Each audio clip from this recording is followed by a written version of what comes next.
Good morning, good afternoon, good evening, folks. Michael Zuber, one rental at a time. It is Wednesday morning. Normally, we are speaking with the wonderful Anna Kelly at this point, but she's got some family duties going on this morning. So you know what? You all loved Todd Baldwin from yesterday. So I called him up and said, please, please, please. He said, of course.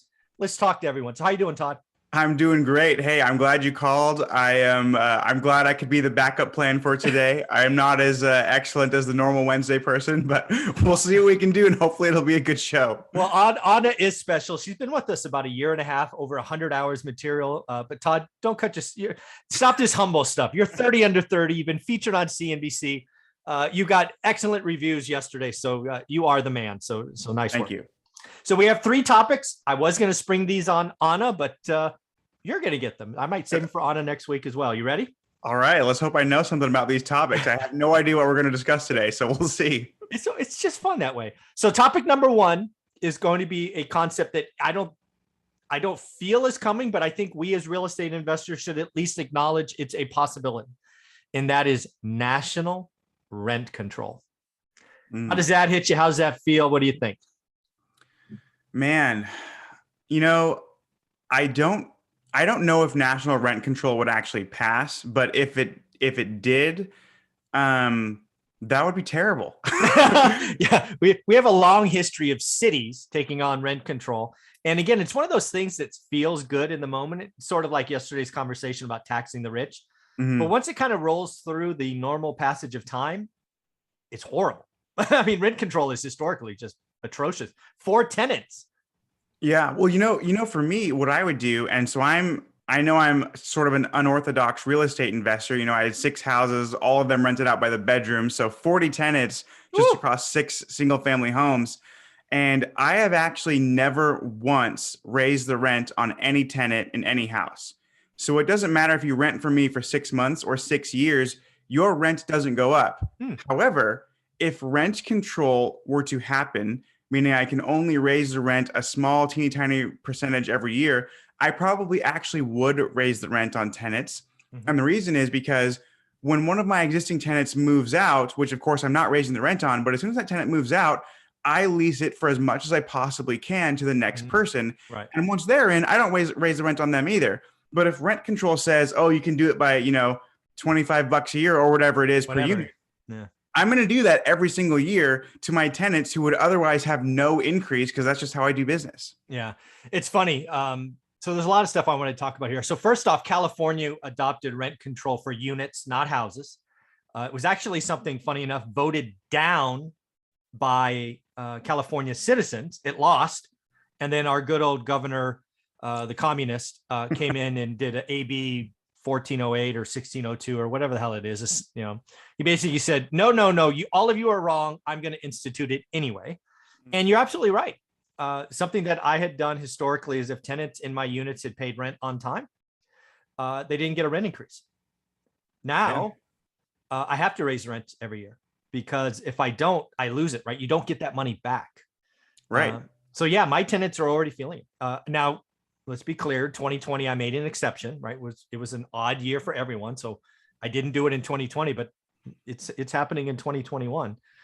Can't lose 2 years. That's one of the problems with rent control. The other thing is it kind of people don't realize it actually hurts tenants the most, because what happens is you get a voucher or a rent controlled unit or whatever.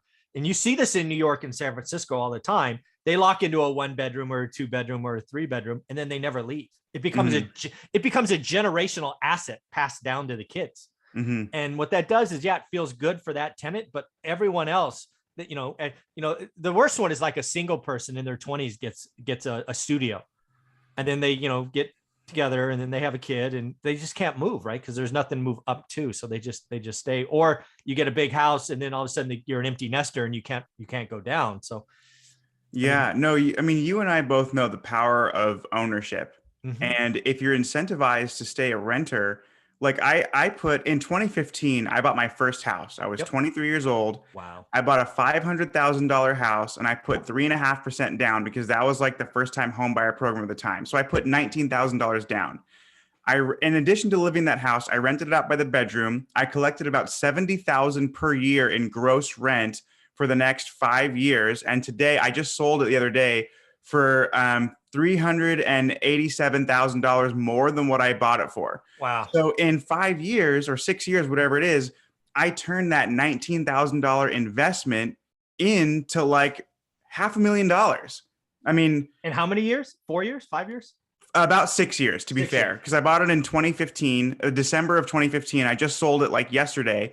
And so get this though, Michael. So my down payment was 19,000 out of the 70,000 of gross rent after all the expenses. 25 grand per year was pure profit, meaning my profit was more than my down payment. I was making 130% cash on cash return. You can't do that if you're incentivized to be a renter your entire life. Yeah. So a couple of things I want to talk about here, because again, I would call that yield in my course. A 3-digit yield, 100% plus, is awesome. House hacking is the way to go. I wish more and more people would do this, right? I added house hacking to my course because the lumberjack landlord, he does this 4-3-2-1 fourplex tribe, whatever. It's awesome. And you go to the next level, right? You're renting bedrooms. Yeah. Yeah. Oh yeah. We should talk about adding that to my course somehow, right? Do's and don'ts. You up for doing something like that? Just crazy left field Absolutely. question? Yeah, and I will admit, I mean, it's certainly not for everyone. Oh no. It's not. It worked incredibly well for me, but remember, I started this when I was in my early 20s, and I'm 29 now. My wife and I no longer live with roommates. We do live in a duplex that we rent out the other half, so we still live for free. But there is a sunset to how long you can live with roommates. But holy hell, I mean, we live completely for free for the last 6 years, and we were collecting across 6 single family homes. Because they were all rented out by the bedroom, we were collecting $500,000 a year in rent. It was nuts. Yeah. All right, we're gonna have to do something about that. More and more people need to. I mean, again, right? If you're a college, again, how did you do that? You saved 19 grand. Yes, that's step one. How do you save 19 grand? You freaking live below your means, right? Yes. So actually, and I know we got to move on, but I'll say one last piece of that. At the time, and again, I admit I was lucky. I had a sales job. I was making 6 figures.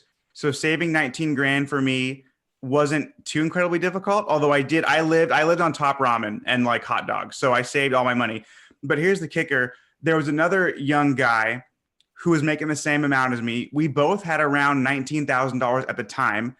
I took it and I bought a house and I lived in it and I rented out the bedrooms. He took it and he put a down payment on an $80,000 Cadillac Escalade. Today, his Escalade is worth like 30 grand, right? And I have built myself a net worth of $3 million. People need to hear this. And again, I did it wrong. I was that 23, 24, 25-year-old spending every money buying the Escalade in this example. You were not. And before you're 30, $3 million. Yeah. Man. It still worked out for you though, Michael. Don't feel bad. I just started a decade. I've thought about it a lot, right? So I started 30. It ended okay.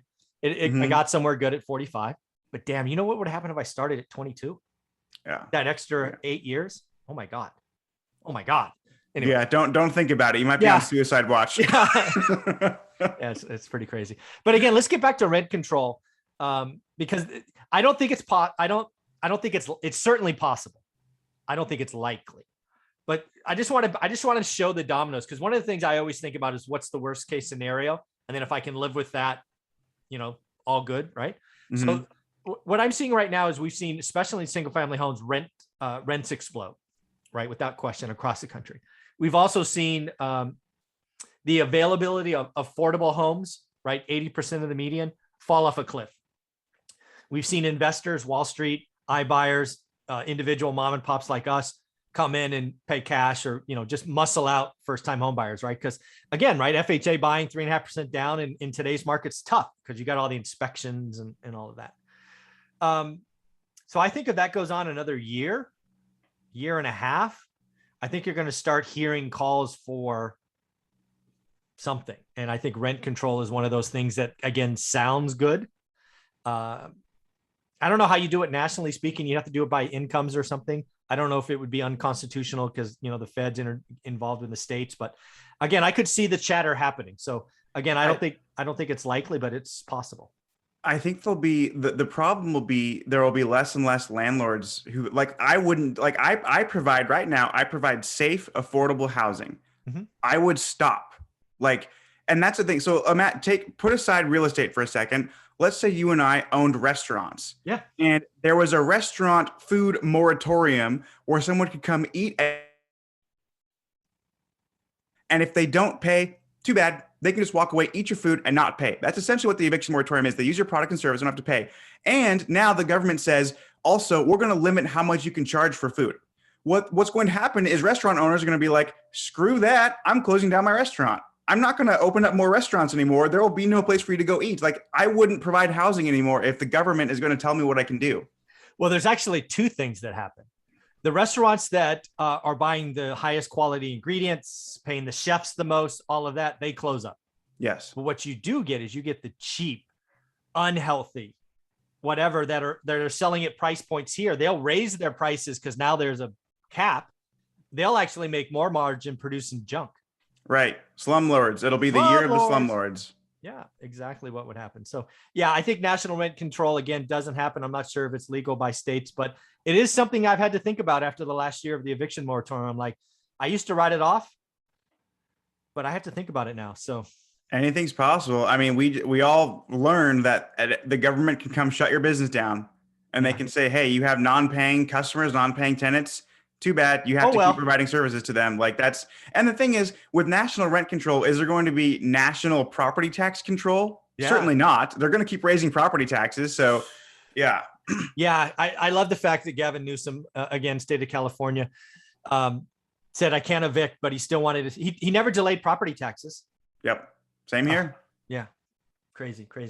All right, man. So national rent control, again, we hope it doesn't happen. It would end terribly for tenants, and it would end terribly fast. It'd probably be 3 to 5 years. It would be just not good. So do me a favor. How can people follow you, Todd?